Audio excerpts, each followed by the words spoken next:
வேதம் முழுவதும் கொடுக்கப்பட்டிருக்க ஒரே முறை கொடுங்கள் கொடுக்கும். இதுவும் போய் கொடுங்கள் அப்பொழுது கொடுக்கப்படும். Okay, correct, partially true. ஆனா கொடுங்கள் யாருக்கு? யாருக்கு? அப்படி யாருமே கொடுக்க கூடாது. அதுல அவளுக்கு ஆசீர்வாதமா இருக்காது. அப்படி கொடுத்தா ஆசீர்வாதமா இருக்காது. ஆனா உற்சாகமா பாஸ்டர் கையில கொடுத்தா ஆசீர்வாதமா இருக்கும் சொல்லுவார். என்னுடைய தேவை எடுத்துட்டு மீதி எல்லாம் ஆண்டவருக்கே கொடுப்பதற்கு நான் கற்றுக்கொண்டிருக்கேன். அதை மனரம்யமாய் கொடுக்கும் போது மாத்திரமே எனக்கு ஆசீர்வாதம். பாத்தீங்களா, நீ மனரம்யமா கொடுக்கணும்னு சொல்றது கூட எனக்கு ஆசீர்வாதத்துக்காக நான் மனரம்யமா கொடுக்கணும், அப்பதான் எனக்கு ஆசீர்வாதம். ஊழியர்களுக்கு கொடுங்கள் அப்படின்னு ஆண்டவர் சொன்னதா இருந்தா எனக்கு ப்ரூஃபோட கமெண்ட் பண்ணுங்க. நம்ம சாரி அப்படின்னு மன்னிப்பு கேட்டு வீடியோ போட்டு இந்த வீடியோ டெலிட் பண்ணிடுறேன். தசம பாகத்தை பற்றி தொடர்ச்சியாக பார்த்துட்டு வரோம். யார் யாரெல்லாம் தசம பாகம்ன்ற பேரில் மக்களை வஞ்சித்து பணம் பிடுங்குகிறார்கள் தெளி தெளிவாக வேதாதாரத்தோடு பார்த்துட்டு இருக்கோம். அது தொடர்ச்சியாக இந்த பதிவு. இதில் நீங்களாம் சின்ன பசங்கடா, என்னை பார்த்து கற்றுக்கங்கடா, தசம பாகம்லாம் இல்லை அதுக்கும் மேலே அப்படின்னு சொல்ல ஒருத்தர் வந்திருக்காரு. வாங்க வீடியோக்குள்ள போய் பார்க்கலாம். வேதத்திற்கு எதிரான கிறிஸ்தவர்களை வறுத்து எடுக்க போறோம். வாங்க.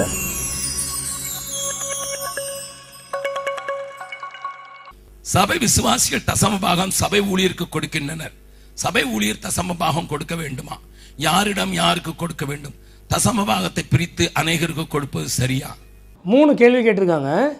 தசம பாகம் சபை ஊழியருக்கு கொடுக்குறாங்க, சபை ஊழியருக்கு கொடுக்கறது சரியா? 2வது கேள்வி, யார் யாரிடம் கொடுக்க வேண்டும்? 3வது கேள்வி, அதை பிரித்து கொடுத்தா தப்பு இல்லையா? 10ல் ஒரு பங்கை நான் பிரித்து எனக்கு யார் யாருக்கெல்லாம் கொடுக்கணும்னோ, அதாவது எந்தெந்த ஊழியர்களுக்கெல்லாம் கொடுக்கணுமோ பிரித்து கொடுத்தா தப்பு இல்லையா? இப்போ கேள்வி கேட்டவங்க மனசுலையும் என்ன பதிஞ்சிருக்குன்னா, தசம பாகம் ஊழியர்களுக்கு தான் கொடுக்கணும் அப்படின்னு பதிஞ்சிருக்கு.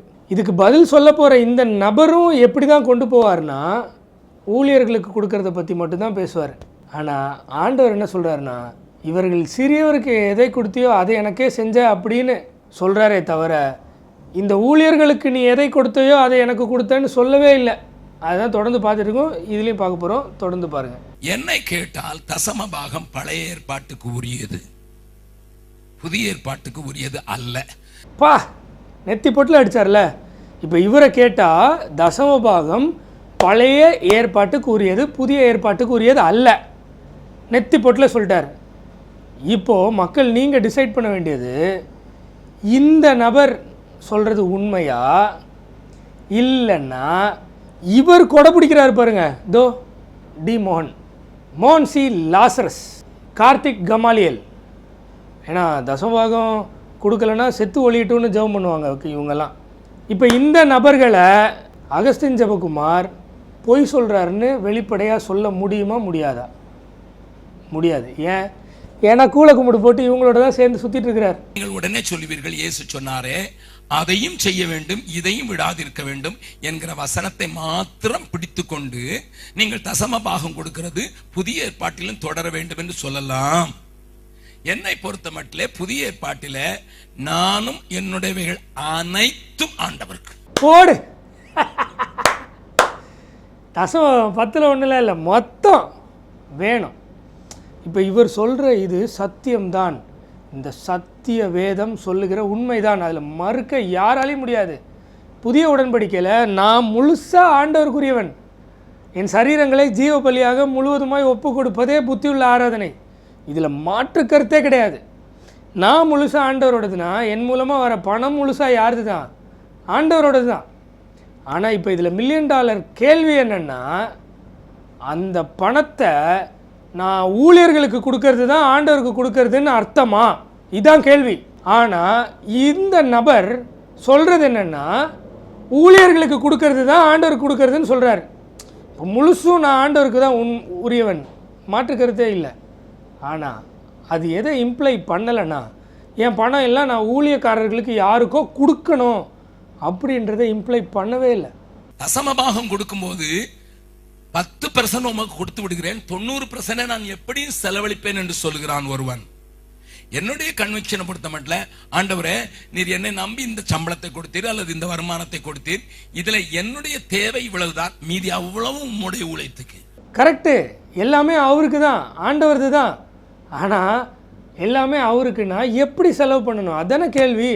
யார் யாருக்கு கொடுக்கணும் அதானே கேள்வி. ஸ்ட்ரைட் ஃபார்வர்டாக பதில் சொல்ல முடியுமா வேத வசன ஆதாரத்தோட? சில மாதங்களிலே நான் 100% ஆண்டவருக்கு கொடுத்து விடுகிறேன், சில மாதங்களிலே 50% கொடுக்கிறேன், சில மாதங்களிலே 10% தான் கொடுக்கிறேன். அந்த கவனிங்கள். என்ன கவனிக்கணும்? குறைஞ்சபட்சம் 10 கொடுத்துட்றீங்க அப்படின்னு நாங்கள் புரிஞ்சுக்கணுமா? இப்போ நான் தசமபாகம் கொடுக்கிறேன்னு சொல்ல முடியுமா? No. I and my things whatever comes to me belong to God. அவ்வளவுதான். Super, belong to God. But how? எப்படி? இது என்னுடைய மாறாத conviction. Number 1.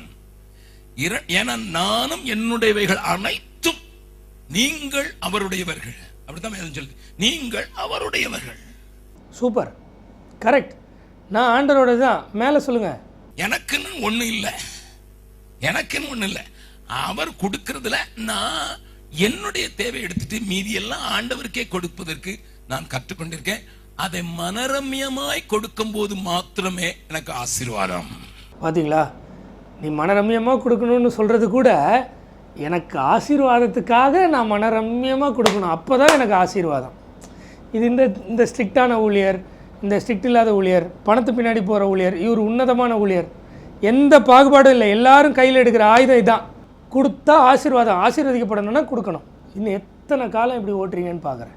Giving should be out of revelation. Out of revelation என்ன? நான் கொடுத்தா ஆசீர்வதிப்பார், நான் இப்போ இதை செஞ்சால் எனக்கு அடுத்து அதை செஞ்சிருவார், அந்த ரெவலேஷனா?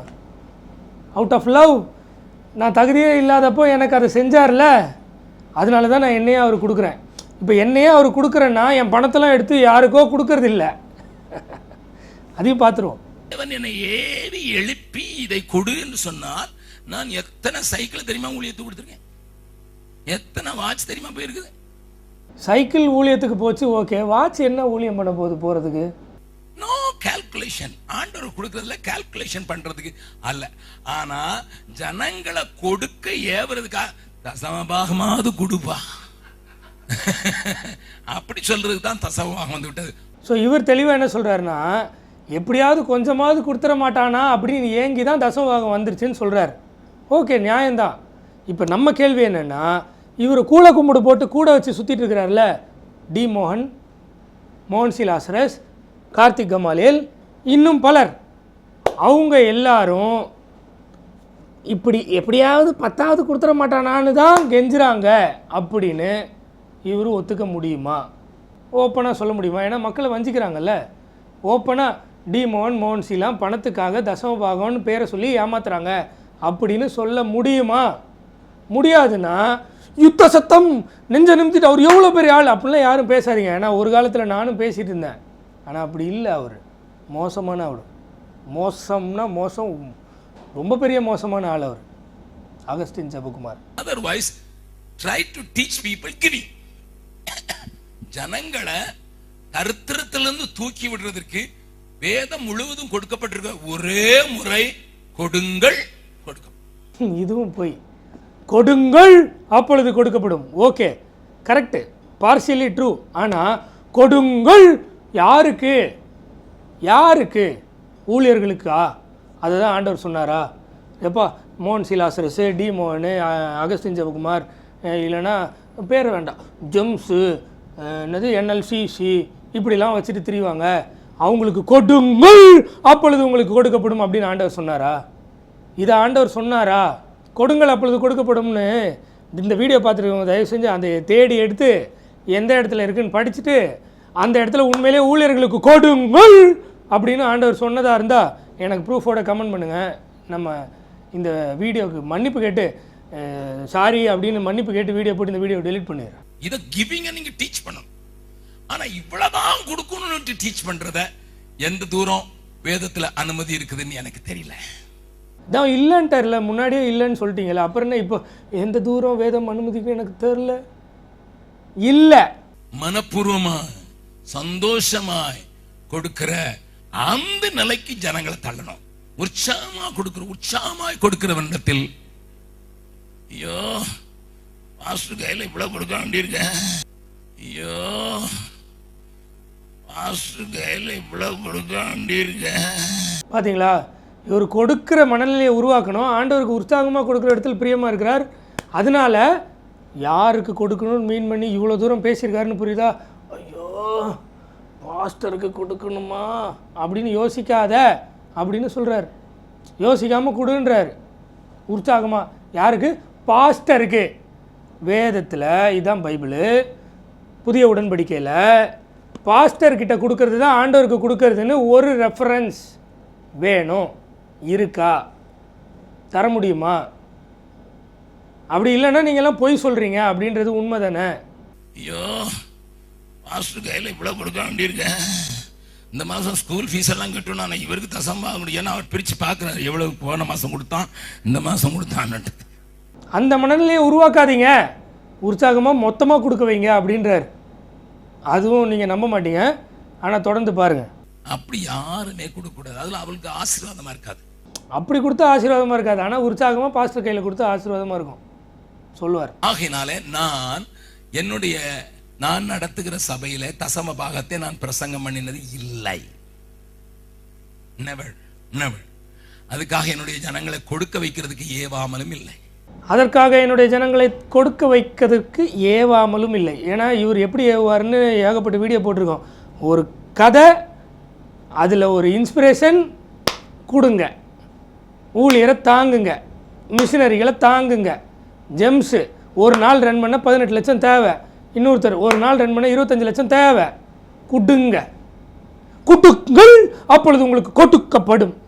இதுதான் இவருடைய பிரசங்கமாக இருக்கும். இப்போ எங்களுடைய கேள்வி என்னென்னா, தசம பாகமாக இருக்கட்டும், இல்லை தசம பாகத்துக்கும் மேலே மொத்தத்தையும் கொடுக்கணும்னு சொல்கிற அகஸ்டின் ஜெபகுமாராக இருக்கட்டும், ஆண்டவருக்கு கொடுக்கறதுனா உங்களை மாதிரி ஊழியம் செய்கிறவங்களுக்கு கொடுக்கறது தான் அப்படின்னு யார் சொன்னால்? வேதம் என்னைக்கு ஒரு குறிப்பிட்ட மக்கள் ஊழியம் செய்கிறதுக்குன்னு பிரித்து எடுக்கப்பட்டவங்க, மீதி மக்கள்லாம் தன் உலக வாழ்க்கையில் வாழ்ந்துட்டு சண்டே மீட்டிங் அட்டன் பண்ணிட்டு வருமானத்தில் பெரும்பகுதியை கொடுக்க வேண்டிய பொசிஷனில் இருக்கிறவங்க அப்படின்னு வேதம் என்னைக்கு யாருக்கு சொல்லுச்சு? இந்த முறைமையில யார் கொண்டு வந்தா? நீங்கள்லாம் ப்ரொட்டஸ்டன்ட்னு சொல்லிட்டு மாறு தட்டுறீங்களே, கேத்தலிக்ஸ்டேருந்து என்னத்தை ப்ரொட்டஸ்ட் பண்ணிங்க? பேரை மட்டும் மாற்றிக்கிட்டு, அடையாளத்தை மட்டும் மாற்றிக்கிட்டு, சிலையெல்லாம் தூக்கி போட்டு வேறு சிலைக்கு சப்ளிமெண்ட்டாக ஒரு சிலுவையோ இல்லை உங்களுடைய ஊழியத்தின் பேரையோ இல்லை